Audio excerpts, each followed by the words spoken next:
Assalamualaikum warahmatullahi wabarakatuh. Perkenalkan, nama saya Fareza Abano Fadri dari Prodi Pendidikan Ekonomi. Pada hari ini saya akan membahas peran WTO. Apa sih itu WTO?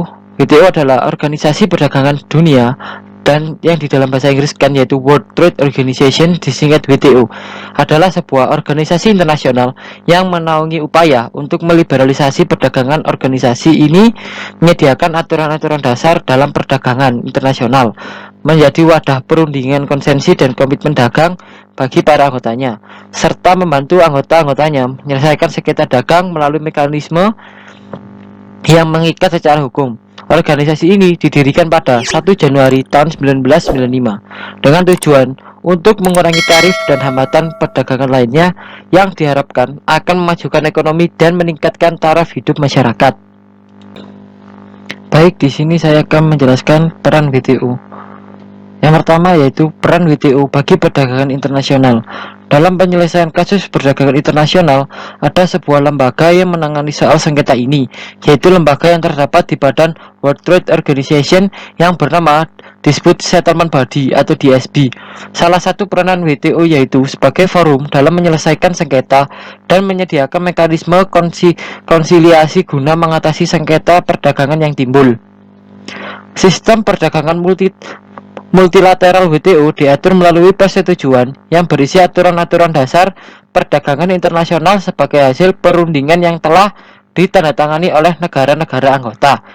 Persetujuan tersebut merupakan perjanjian antara negara anggota-anggota yang mengikat pemerintah untuk mematuhinya dalam melaksanakan kebijakan perdagangannya.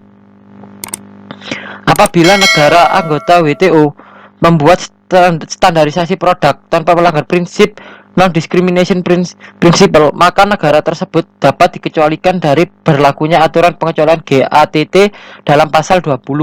Ada beberapa tuntutan yang diajukan Uni Eropa terhadap minyak sawit yang masuk ke wilayahnya. Tuntutan tersebut antara lain pada pengimporan minyak kelapa sawit, baik untuk kebutuhan pangan atau untuk keperluan industri. Maka Uni Eropa mengharuskan adanya produksi minyak kelapa sawit yang berkelanjutan. Yang kedua, peran WTO bagi Indonesia. Globalisasi memberikan dampak berupa perubahan pada pasar internasional. Salah satunya adalah liberalisasi perdagangan yang dipandang sebagai suatu upaya untuk meningkatkan daya saing ekonomi. Hal ini menjadi polemik bagi negara berkembang seperti Indonesia yang memang mengharuskan untuk memproteksi liberalisasi perdagangan dunia tersebut untuk menjaga kelangsungan produksi lokal sebagai implikasi keikutsertaan Indonesia dalam organisasi GATT atau WTO.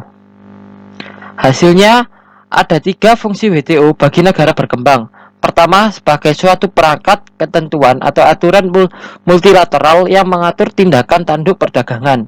Kedua, sebagai suatu forum atau wadah perundingan perdagangan.